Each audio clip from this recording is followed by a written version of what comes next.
Hello, welcome in my SR Mathematics class. Dear students, हम लोग class 10th के maths subject में quadratic equation हम लोग पढ़ रहे थे। क्वाड्रेटिक इक्वेशन की डेफिनेशंस, उसकी जो है आइडेंटिफिकेशंस, उसको जो है स्टैंडर्ड फॉर्म, जीरोज, रूट्स, इन सब के बारे में हम लोग पिछले वीडियो में पढ़ चुके हैं। हम लोग पिछले वीडियो में ही स्टार्ट किए थे कि क्वाड्रेटिक इक्वेशन दो समीकरण को कैसे हल करते हैं। तो हल करने की मेथड्स, हल करने की विधियों की बात हम लोग कर रहे थे, जिसमें हमने 3 विधियां आपको बताई थी। आपका पहला था गुणनखंड विधि, फैक्टराइजेशन मेथड, दूसरा था आपका कंप्लीट स्क्वायर मेथड, पूर्ण वर्ग विधि, और थर्ड था आपका क्वाड्रेटिक फार्मूला, द्विघात सूत्र। ठीक, तो जिसमें आपका पहला जो हम लोग का फैक्टराइजेशन मेथड, इस मेथड को हम लोग वहाँ पे देख चुके थे कि कैसे इसको हम लोग अप्लाई करते हैं, कैसे इसका ये वर्क करता है किसी भी क्वाड्रेटिक इक्वेशन पे, तो उसके बारे में हम लोग देख चुके थे।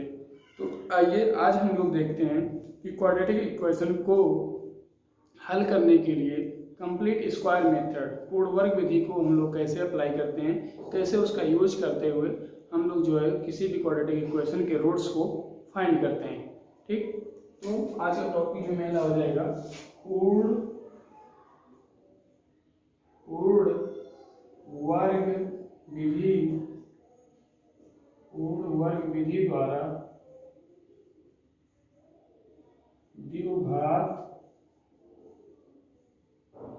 समीकरण का हल।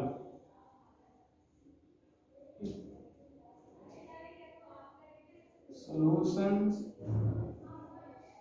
of quadratic equation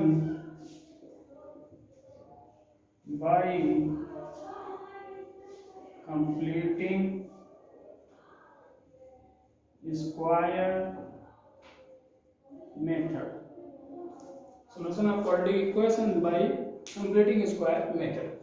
तो कंप्लीटिंग स्क्वायर मेथड को कैसे हम लोग यूज करते हैं, इसको बारे में हम लोग को आज पढ़ना है और इसको हम लोग देखते हैं। तो हम इसका प्रोसेस क्या होता है, तो स्टेप बाय स्टेप देखते हैं। फर्स्ट स्टेप में हम क्या करते हैं, जो भी हमारा क्वाड्रेटिक इक्वेशन दिया गया है उस क्वाड्रेटिक इक्वेशन को हम पहले उसके स्टैंडर्ड फॉर्म, क्वाड्रेटिक इक्वेशन के स्टैंडर्ड फॉर्म मानक रूप में हम लोग क्या कर लेते हैं, परिवर्तित कर लेते हैं मानक रूप में, उसको हम लोग लिख लेते हैं। तो समीकरण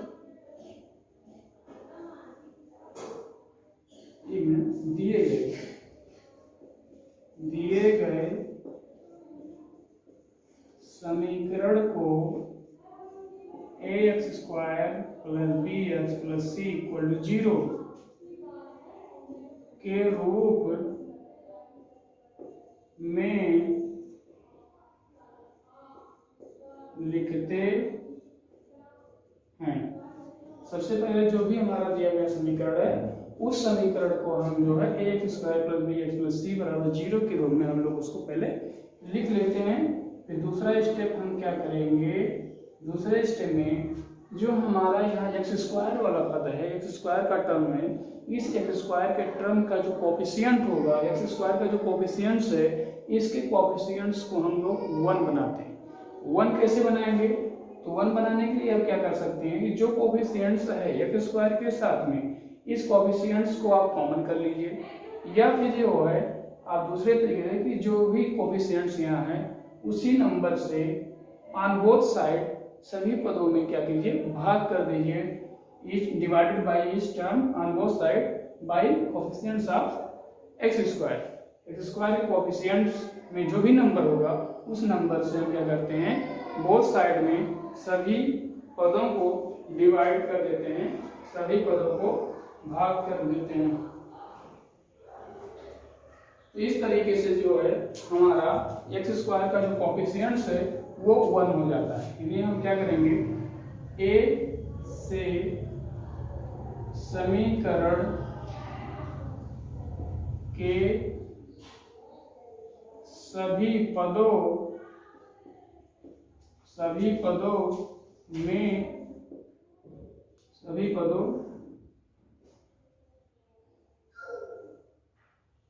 दोनों पक्षों के सभी पदों, क्या लिखेंगे, समीकरण के दोनों पक्षों के सभी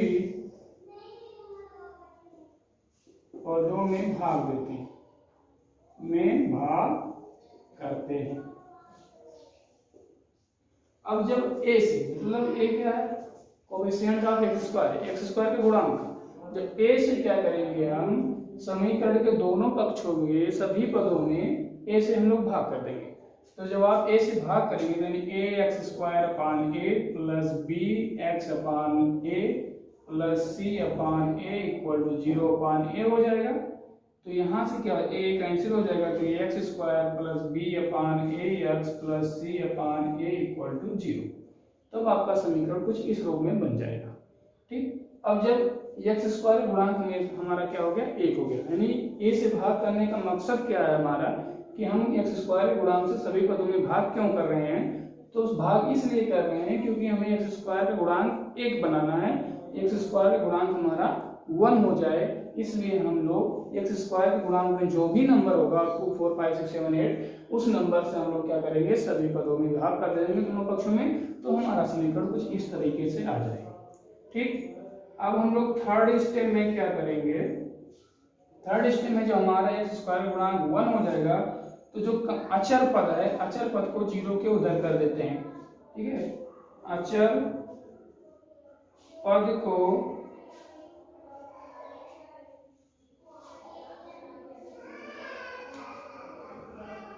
बराबर के दूसरे तरफ पक्षांतर कर देते हैं, करते हैं। ठीक, तो क्या हो जाएगा आपका x square plus B upon A X equal to minus C by A.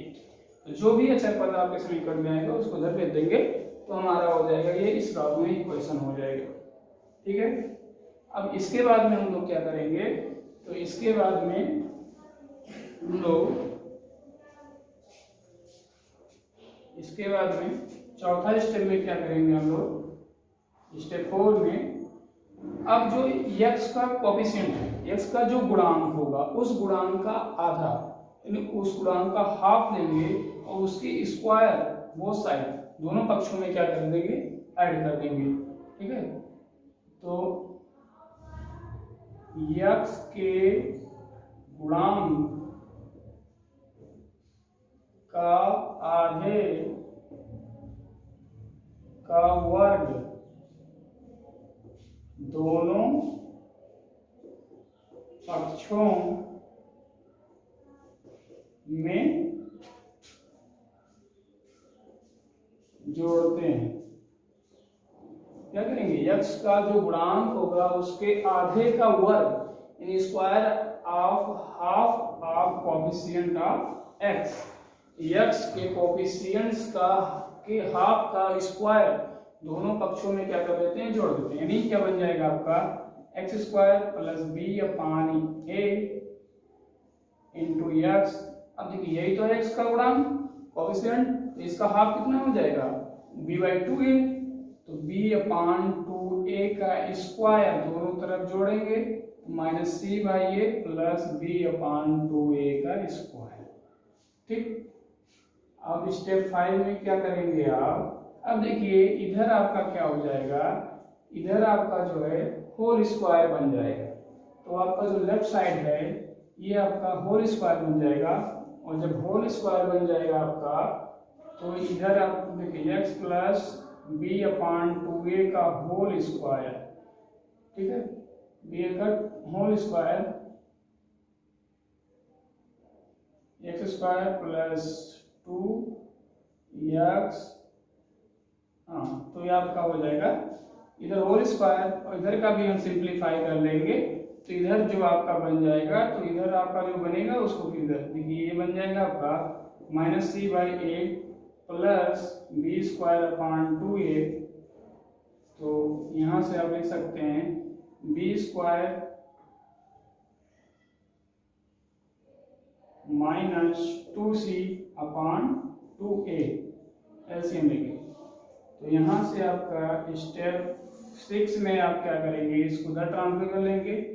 तो x plus B upon 2a का होल स्क्वायर माइनस, या फिर माइनस कर लेंगे या फिर इसको ऐसे कर देंगे equal b square minus 2c upon 2a, इधर माइनस कर लेंगे हम और इसको रूट में कर देंगे, इसका हम होल स्क्वायर बना लेंगे। ठीक है, तो अब आपका क्या बन जाएगा, इसके बाद a square minus b square का फार्मूला लगा देंगे। तो आपका x plus b by 2a minus under root b square minus 2c upon 2a, ये एक फैक्टर ये बन जाएगा, और x plus B upon 2a plus under root b square minus 2c upon 2a दूसरा फैक्टर बन जाएगा। ठीक, तो अब ये दो फैक्टर बन गया।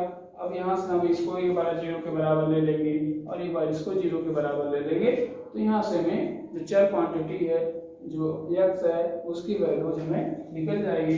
तो लास्ट स्टेप में आप लिख देंगे इसकी वैल्यूज, यानी यहाँ से x बराबर हो जाएगा under root b square minus 2c upon 2a minus b upon 2a, और यहाँ से x बराबर हो जाएगा आपका minus under root b square minus 2c upon 2a plus B upon 2a।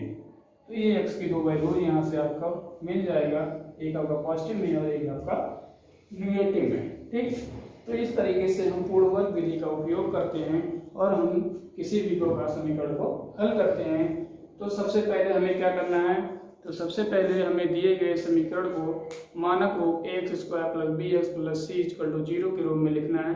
दूसरे इसके बाद क्या करेंगे, जो x का गुणांक होगा कोफिशिएंट ऑफ x स्क्वायर जो है, यानी x स्क्वायर का जो गुणांक है उस गुणांक से दोनों पक्षों में सभी पदों में हम क्या करेंगे, भाग कर देंगे। तो इससे हमें क्या मिलेगा कि x स्क्वायर का जो गुणांक है कोफिशिएंट है वो 1 हो जाएगा।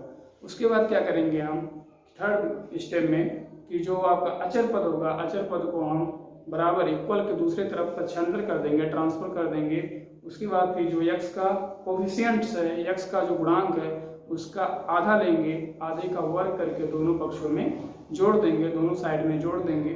फिर आपका जो राइट साइड होगा, जो लेफ्ट साइड है, लेफ्ट साइड में क्या हो जाएगा x प्लस वाई या फिर x माइनस वाई का होल स्क्वायर बन जाएगा, और राइट साइड में जो होगा उसको भी सॉल्व कर लेंगे। अगर कंप्लीट स्क्वायर बनना है तो ठीक है, नहीं तो हमें रूट में उसको स्क्वायर कर लेंगे। उसके बाद हम उसको लेफ्ट साइड में ट्रांसफर कर लेंगे और ए स्क्वायर माइनस बी स्क्वायर का फार्मूला लगा के फिर वहाँ से हम x और जो भी वेरिएबल होगा x y में उसकी वैल्यू को हम लोग फाइंड कर लेंगे। तो आइए अब हम लोग एक एग्जाम्पल लेकर देखते हैं कैसे इसको अप्लाई किया जाएगा। ये इतना बड़ा स्टेप इसलिए हुआ क्योंकि हमने यहाँ पे बहुत सिंपली हर एक पॉइंट को लिख के बताया है। अब जब हम लोग कोशिश करेंगे तो इतना सारा हम लोग लिखेंगे नहीं तो हमारा थोड़ा छोटे में होगा, क्योंकि तब हमको स्टेटमेंट जब हमें पता चल जाएगा करना क्या प्रोसेस, जब हमको पता चल जाएगा तो हम इतना स्टेटमेंट नहीं लिखेंगे तो हमारा इजीली और कम होगा और जल्दी होगा। तो एक एग्जांपल लेते हैं, एक एग्जांपल लेकर हम जो है देखते हैं कैसे इसको हल करना है। एग्जांपल 1 लेते हैं, x square minus 18x plus 72 equal to 0। ठीक है, ये आपका एक क्वाड्रेटिक इक्वेशन गिवन है। तो पहला काम क्या होता है हमारा, सोल्यूशन में आते हैं। पहला स्टेप क्या था हमारा कि दिए गए समीकरण को मानक रूप में लिखना। तो आपका देखिए ax square plus b x plus c equal to 0, तो ये उस रूप में ऑलरेडी है, यहाँ प्लस होना चाहिए तो माइनस है, तो इसको हम लोग ऐसे लिख लेते हैं x square plus minus 18x plus 72 equal to 0। ठीक है, ये एक तरह से मान लो। अब हम क्या करेंगे, एक्स स्क्वायर के गुणांक से भाग करते हैं। तो एक्स स्क्वायर के गुणांक से भाग तब करेंगे जब एक के अलावा कोई होगा, क्योंकि एक बनाने के लिए हम करते हैं। तो यहाँ पे क्या है, ऑलरेडी 1 है, पहले से ही 1 है, तो इसमें भाग करने की जरूरत ही नहीं है। यानी स्टेप 2 क्या हो गया, लैप्स हो गया। अब स्टेप 3 पे आते हैं। स्टेप 3 पे क्या करते हैं, अचल पद को हम उधर ट्रांसफर कर देते हैं। तो अचल पद को आप ट्रांसफर करिए या फिर नहीं कीजिए, दोनों तरीके से कर सकते हैं। लेकिन यहाँ पे हम अभी करते हैं x square plus minus 18 x equal to minus 72। अब क्या करते हैं हम लोग, एक्स के कोफिशिएंट का हाफ का स्क्वायर ऐड करते हैं, तो x square minus 18x plus, अब 18 का हाफ कितना हो गया 9, तो 18 का हाफ आपका हो गया 9 का स्क्वायर हम लोग ऐड करते हैं, 9 का स्क्वायर ऐड करते हैं ऑन बोथ साइड।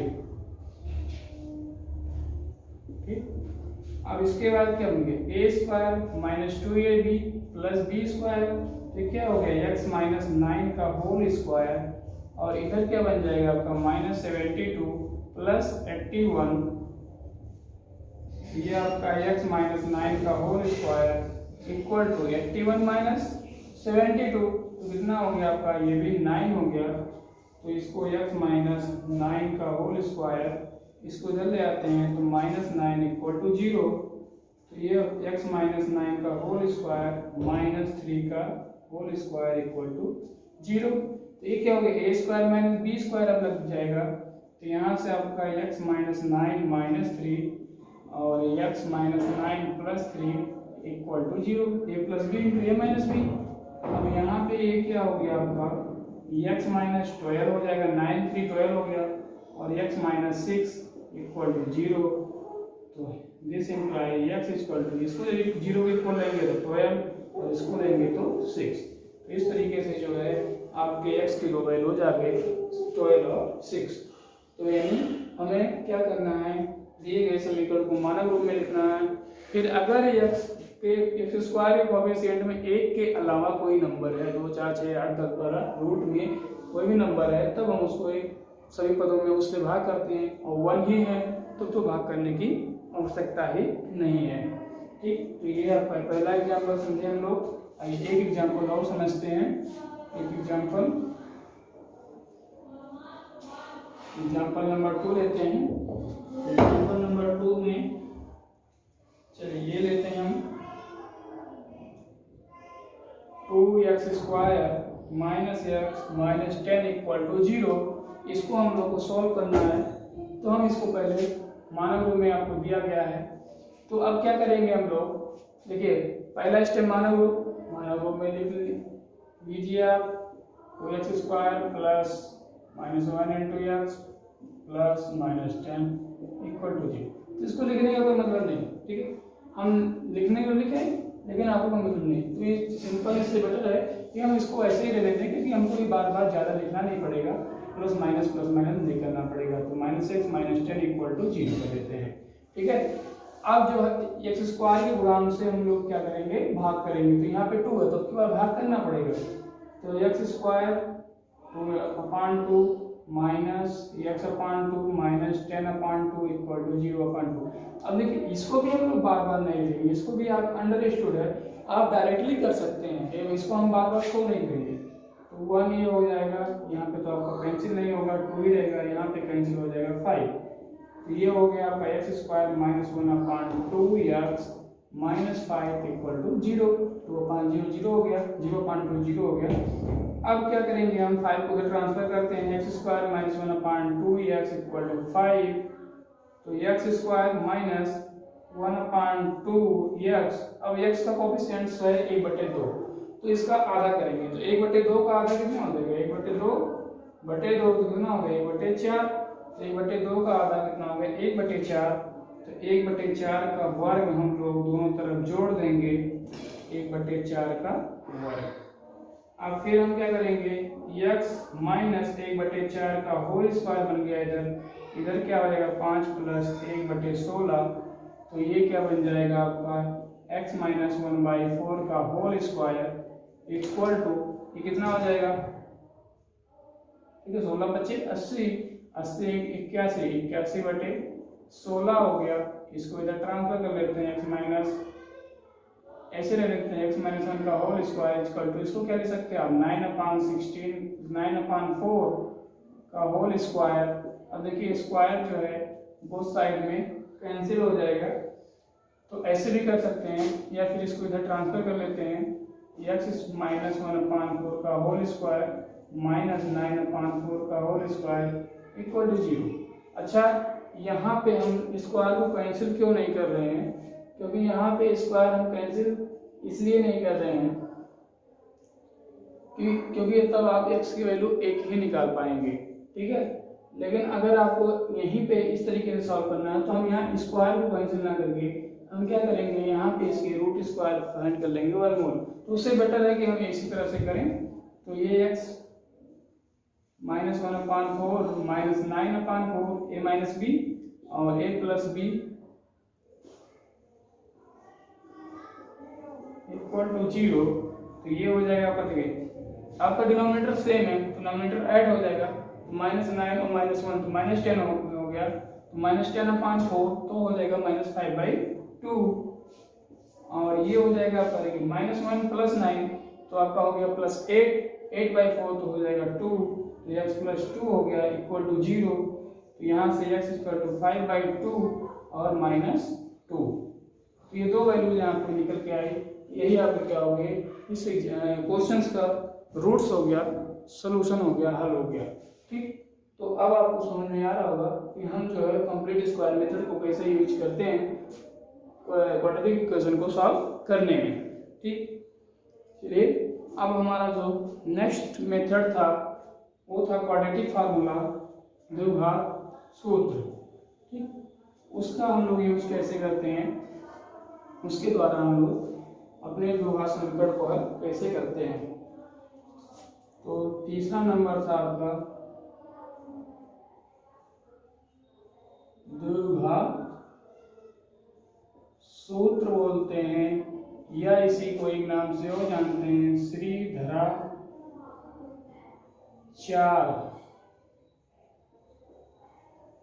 सूत्र। इंग्लिश क्या होती है, क्वाड्रेटिक फार्मूला आपने श्रीधराचार्य फार्मूला, ठीक। तो इसके द्वारा हम लोग कैसे फाइंड करें, तो इसमें एक निश्चित फिक्स फार्मूला है। यहाँ पे यदि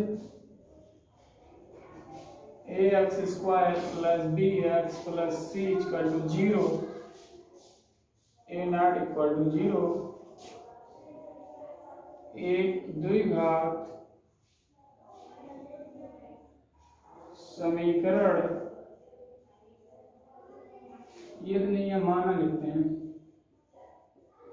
समीकरण है तो इसका हल x बराबर -b ± √b² - 4ac/2a। तो ये आपका एक निश्चित फार्मूला है। इसके द्वारा हम लोग जो भी जिस भी चर राशि में आपका क्वाड्रेटिक इक्वेशन गिवन है उस चर राशि की वैल्यू निकाल सकते हैं, या इसी को थोड़ा सा और शॉर्ट में कहीं कहीं लिखा जाता है -b ± √d/2a। तो d यहाँ पे हम इसलिए नहीं भी लिख देते क्योंकि अभी हम लोग डी के बारे में पढ़ा नहीं है। डी हमारा क्या होता है, डी का डिस्क्रिमिनेंट होता है, डिस्क्रिमिनेंट विविधकर, हिंदी होगी विविधकर।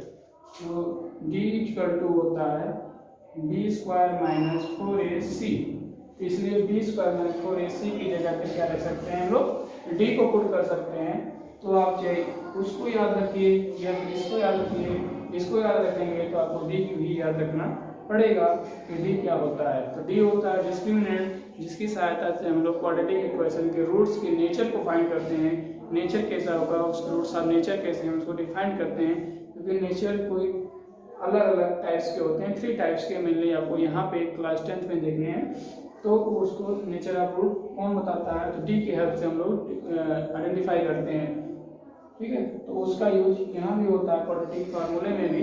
तो अभी हम लोग आगे पढ़ेंगे नेचर ऑफ रूट, तो वहाँ पे डिटेल करते हैं, ठीक। तो ये होता है क्वाड्रेटिक फार्मूला, इसकी सहायता से हम लोग दो घात समीकरण को हल करते हैं। कैसे करते हैं आइए एक जो है एग्जाम्पल की सहायता से देखते हैं, एक उदाहरण की सहायता से देखते हैं कि कैसे किया जाता है। ठीक, हमने एक एग्जाम्पल लिया, example number 1, 3x² minus 8x plus 4 equal to 0।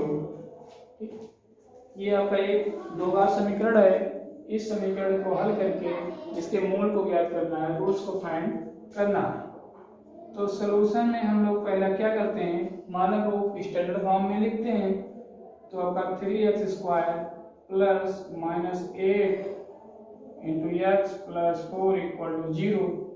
अब इसकी तुलना हम लोग जो है मानक रूप से कर लेते हैं। ठीक है, कि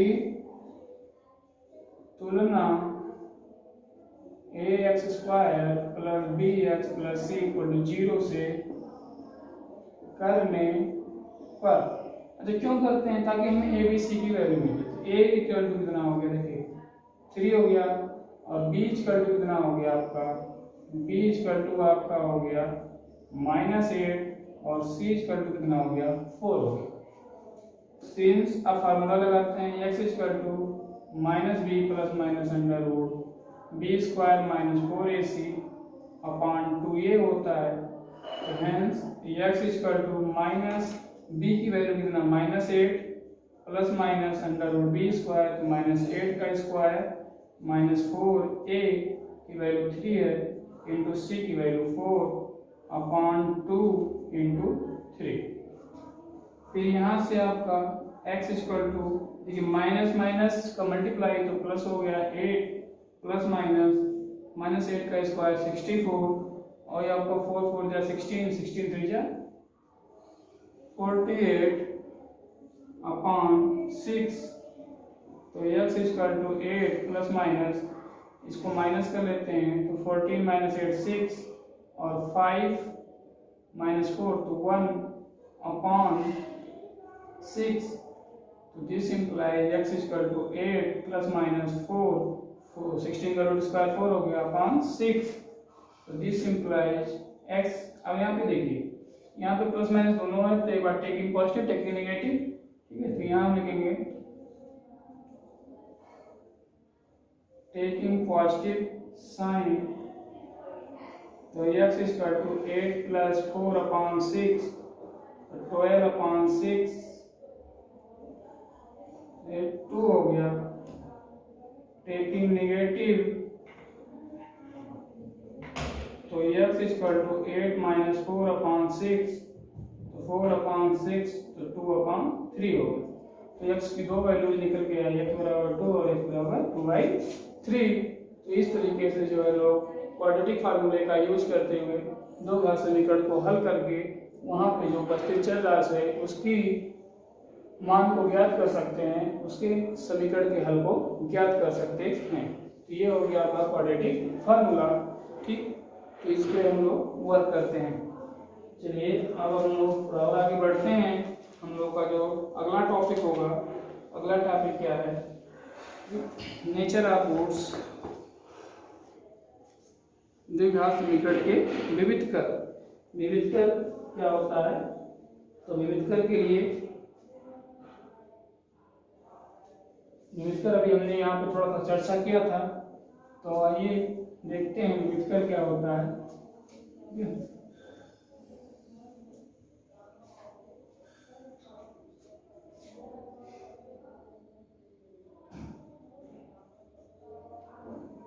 विविध कर, विविध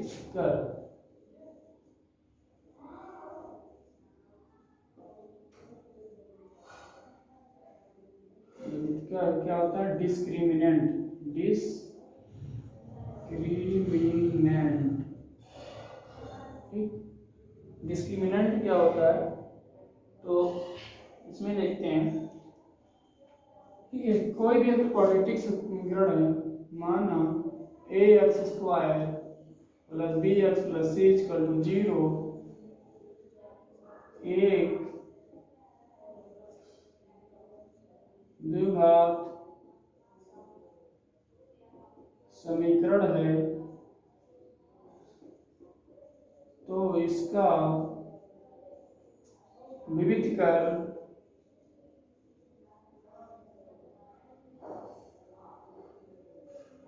को d से लिखते हैं। विविधकर d equal to b square minus 4ac होता है। ठीक है, d क्या है, कोफिशिएंट ऑफ x, a क्या है, coefficient of x square, c क्या है, कांस्टेंट टर्म। ठीक, x का गुणांक, x स्क्वायर का गुणांक और अचर पद। तो यहाँ पे हम लोग वैल्यू पुट करते हैं और कैलकुलेट करके हम लोग फाइंड कर लेते हैं कि विविधकर किसी भी द्विघात समीकरण का क्या होगा। अच्छा, इस विविधकर का यूज क्या है, विविधकर से हमें पता क्या चलता है, इसको हम लोग क्यों ज्ञात करते हैं। तो विविधकर की सहायता से किसी भी द्विघात समीकरण के जो रूट्स हैं, जो मूल हैं, उस मूल के नेचर, उसकी प्रकृति को परिभाषित किया जाता है। उसकी प्रकृति किस प्रकृति की है, धनात्मक होंगे, ऋणात्मक होंगे, वास्तविक होंगे, काल्पनिक होंगे, बराबर होंगे या फिर डिफरेंट होंगे। इन सब प्रकृति जो है इसकी को ज्ञात करने के लिए, परिभाषित करने के लिए विविधकर का हेल्प लिया जाता है, विविधकर की सहायता से किया जाता है। तो इसी में हमारा अगला टॉपिक क्या हो जाता है, मूलों की प्रकृति। मूलों की प्रकृति, nature of roots of a quadratic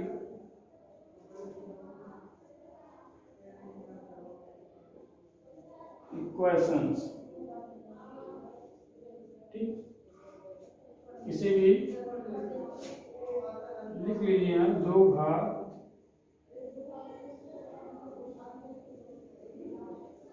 समीकरण के मूलों की प्रकृति। तो ये क्या होता है, इसमें आपको कुल 3 पॉइंट हैं, 3 कैटेगरी में बांटा गया है नेचर ऑफ रूट्स को। तो पहला आपका यदि d ग्रेटर देन 0, यानी हम विविधकर निकालेंगे। सबसे पहले जो दिया गया आपका समीकरण होगा उस समीकरण का हम विविधकर निकालेंगे। अब विविधकर अगर 0 से अधिक आता है, ग्रेटर देन 0 होता है, तो ग्रेटर देन 0 पे मूल कैसे होंगे, मूल वास्तविक, भिन्न, मतलब दोनों मूल अलग अलग होंगे, वास्तविक होंगे और भिन्न होंगे। मूल आपके कैसे होंगे, वास्तविक, भिन्न होंगे। ठीक है, और दूसरा चीज आता है इसमें, यदि d इक्वल टू 0 आया, यानी यहाँ से हल करने पे अगर 0 आ रहा है तो मूल कैसे होंगे, वास्तविक होंगे, वास्तविक और समान होंगे, मतलब दोनों मूल एक ही होगा। ठीक है, और तीसरा आपका यदि d लेस देन 0,